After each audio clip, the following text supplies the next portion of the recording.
राधे राधे, जय श्री कृष्ण। दोस्तों, जरा सोचिए, आप जिस इंसान से बेइंतहा मोहब्बत करते हैं, प्यार करते हैं, प्रेम करते हैं, वही इंसान आपको धोखा देकर किसी और के साथ भाग जाए, तब आप पर क्या बीतेगी। जिस इंसान के लिए आप अपना सब कुछ कुर्बान कर देना चाहते हो, वो इंसान आपको धोखा दे जाए, आप पर क्या बीतेगी। और ऐसी स्थिति जब आप सब कुछ करने में समर्थ हो, आपके पास आपकी इकलौती बेटी हो, वो किसी दो कौड़ी के व्यक्ति के साथ भाग जाए। एक पिता जिसके पास सिर्फ और सिर्फ बेइज्जती और मायूसी बचती है, वो क्या कर लेगा। वो किसी का कुछ नहीं कर पाता है, लेकिन खुद को नष्ट कर देता है। क्यों? क्या वजह रही है, क्या कारण रहे हैं और क्या कारण हो सकते हैं।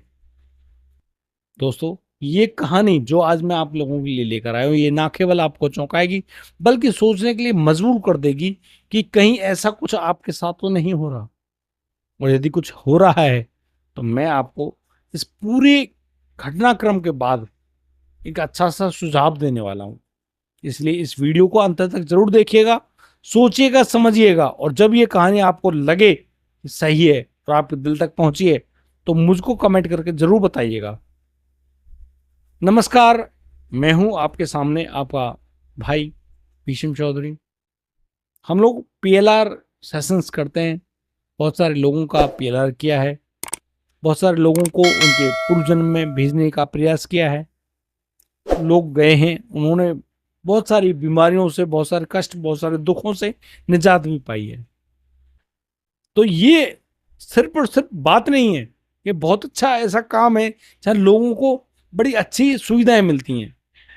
दोस्तों, हमारे पास एक शख्स आते हैं, लड़का है, उम्र है 26 साल, नाम है योगेश शर्मा।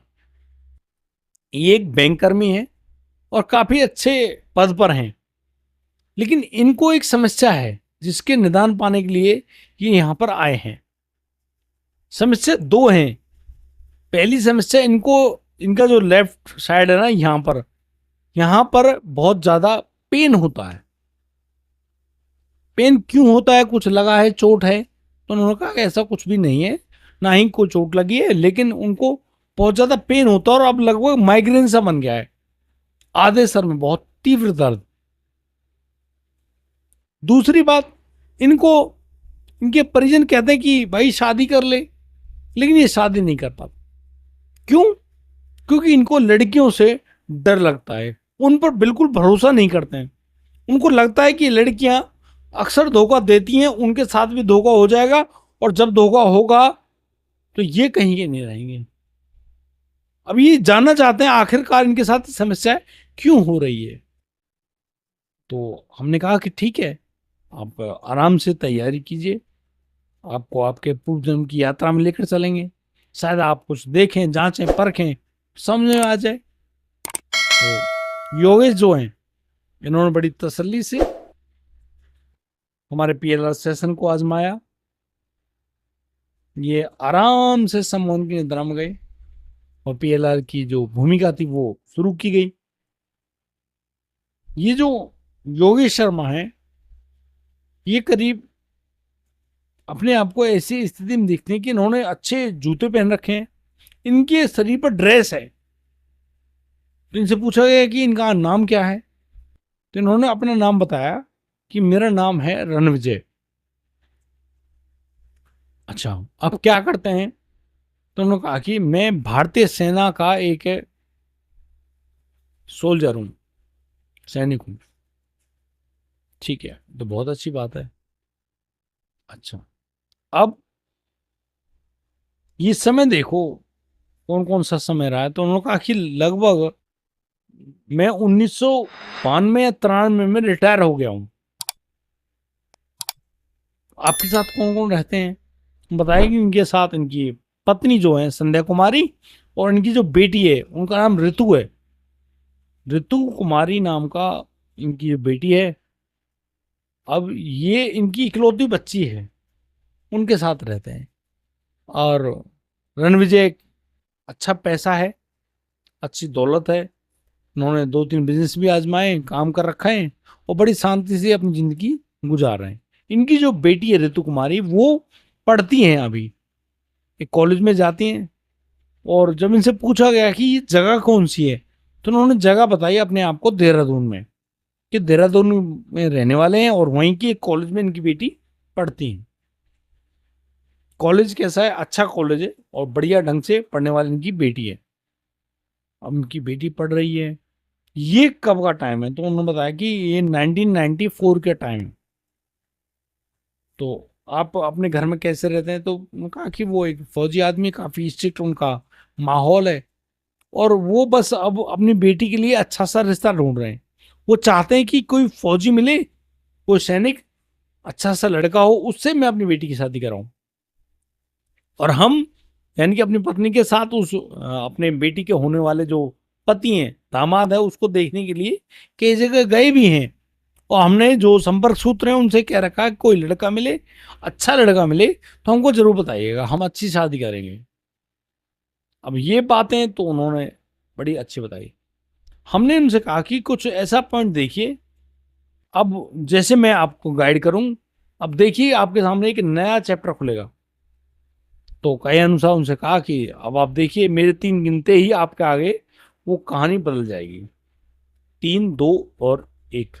अब देखिए, तो उन्होंने बताया कि वो अपने घर में बड़े मायूस बैठे हैं, बगल में उनकी पत्नी बैठी है और घर में चर्चा हो रही है कि उनकी बेटी ऋतु ने उनके साथ इतना बुरा क्यों किया, आखिर उनकी परवरिश में ऐसी कौन सी कमी रह गई। अब भाई ये क्या हुआ है? उन्होंने कहा कि जो ऋतु है वो कॉलेज में पढ़ने वाला कोई लड़का है, उसके साथ भाग गई है और उन्होंने शादी कर ली। और इस बात को लेकर बहुत ज्यादा परेशान है वो रणविजय। अच्छा, पत्नी वो भी बहुत ज्यादा परेशान है और उनको ऐसा लग रहा है कि समाज में उनकी नाक कट गई। हमने लगा भाई ठीक है, अब तो अब बहुत आम हो गया है। गांव में पहले कभी ऐसा नहीं होता, अब तो गांव की लड़कियां भागने लगी हैं। शहरों के तो कहने ही क्या है, वहां तो लिव इन तो बहुत आसान प्रक्रिया है।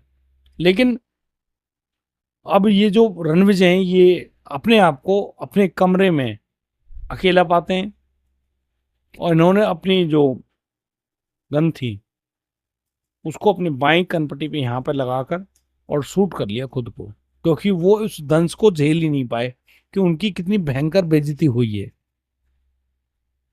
बेइज्जती हुई है पूरे इलाके में, आर्मी में जितने भी लोग उनको जानते हैं। एक फौजी की बेटी, और इस अपराध बोध को सहन नहीं कर पाए रणविजय।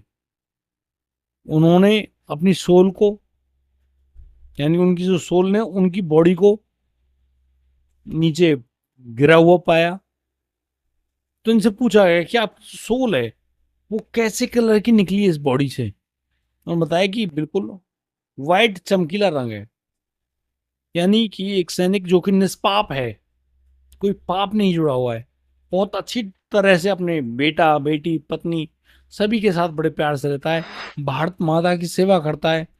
वो पापी कैसे हो सकता है? लेकिन उससे उसकी बेटी द्वारा किया गया ये जो पाप है ये सहन नहीं हुआ और इसी वजह से उन्होंने अपनी जान दे दी। हालांकि मैं आपको अभी बता दूं इस बात को कि ये जो काम है खुद की जान लेना, कभी भी किसी को भी नहीं करना चाहिए। और शायद एक सैनिक रणविजय ने जो ये कदम उठाया ये वाकई में बहुत ज़्यादा खतरनाक था और शायद इसी वजह से इनको फिर से जन्म लेना पड़ा।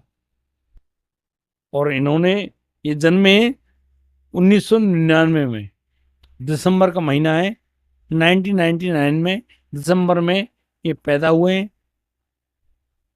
लेकिन अब जब ये अच्छे पढ़े लिखे हैं और इनकी जो जिंदगी आगे बढ़ रही है, जो गोली की इन्होंने इनके सर में जो लगी उन्होंने वो दिखाया भी, मार्क तो कोई है नहीं बॉडी में, लेकिन उनका जो पेन है वो पेन उनको बहुत ज़्यादा है। उसकी भी क्रॉस कटिंग की जाएगी, उस पेन को भी काटा जाएगा। लेकिन हमने उनसे और पूछा कि आप और कुछ जानना चाहते हैं, तो वो कह रहे हैं कि अब उनको भरोसा नहीं है ना खुद पर, ना अपने पत्नी, ना बच्चों पर, क्योंकि वो कहीं ना कहीं अपनी पत्नी को भी दोषी मानते हैं कि शायद उसको पता होगा, उसने बताया नहीं। तो इस वजह से वो अपनी पत्नी से भी नाराज थे और बस उन्होंने अपनी जान ले ली। दोस्तों, इसके बाद अब जब योगेश शर्मा को समून की निदान से बाहर लाया गया, वो अब सामान्य दिख रहे थे, लेकिन जब उनका काम किया गया, उनकी बॉडी पर हीलिंग की गई, तो उनकी जो पेन को ये अपने साथ लेकर आए, उस पेन की क्रॉस कटिंग की गई हीलिंग के द्वारा। करीब 20 मिनट का टाइम और लगा, वो काटी गई और उनको काफ़ी ज़्यादा आराम लगा। उनको लगा कि अब जैसा पेन उनको पहले था, ऐसा पेन अब नहीं है। तो हमने उनसे कहा कि आपको 2 या 3 बार आना होगा, आपकी हीलिंग की जाएगी और आपका जो पेन है हमेशा के लिए ठीक हो जाएगा। लेकिन उनके लिए ये बात आज भी खड़ी रह गई कि यकीन नहीं है, खासकर महिला वर्ग जो है उस पर उनको बिल्कुल भी यकीन नहीं है, और वो साफ मना कर रहे हैं कि वो शादी नहीं करेंगे। वो शादी करना ही नहीं चाहते।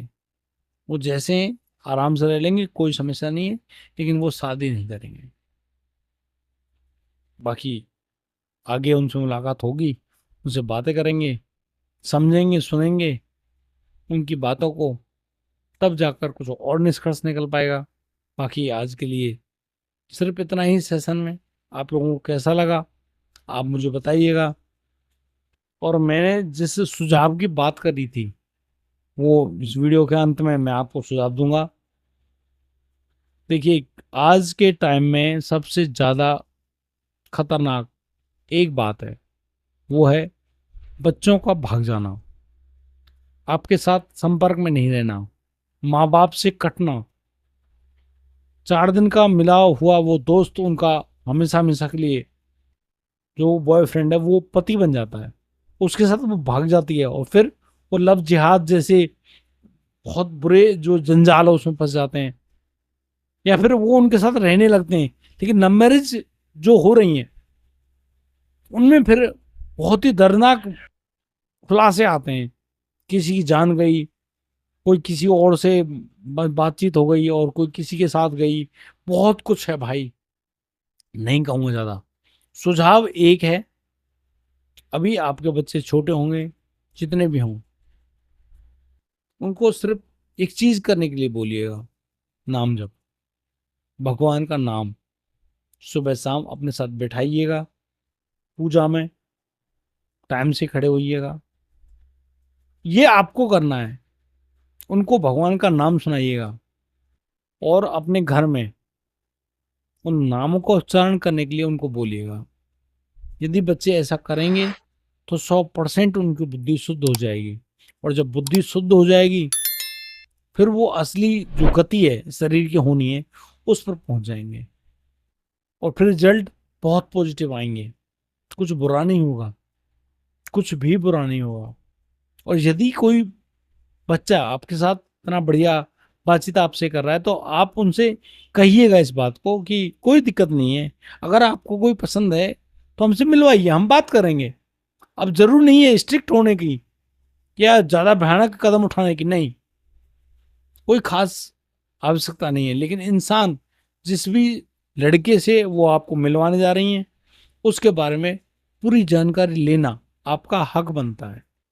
उस परिवार से मिलना, चाहे वो उस बिरादरी का हो, नहीं भी हो सकता है, क्योंकि आजकल के बच्चे जाति बिरादरी इन सब चीजों को नहीं देखते, गोत्रों को भी नहीं देखते। तो सगोत्रीय विवाह तो करना ही नहीं चाहिए, और बहुत सारे खतरनाक रिजल्ट आते हैं, वो मैं आपको एक अगली वीडियो में बताऊंगा। लेकिन हाँ, आप यदि इस प्रक्रिया को करते हैं, बच्चों को भागवत के मोड़ में मोड़ते हैं, तो 100% उनके साथ अच्छा ही होगा। मेरा दावा भी है और आप लोगों से वादा भी। आज के लिए सिर्फ इतना ही, अब दीजिए मुझे इजाजत, मिलता हूँ कल, लाऊंगा एक और अनोखी कहानी। राधे राधे, जय श्री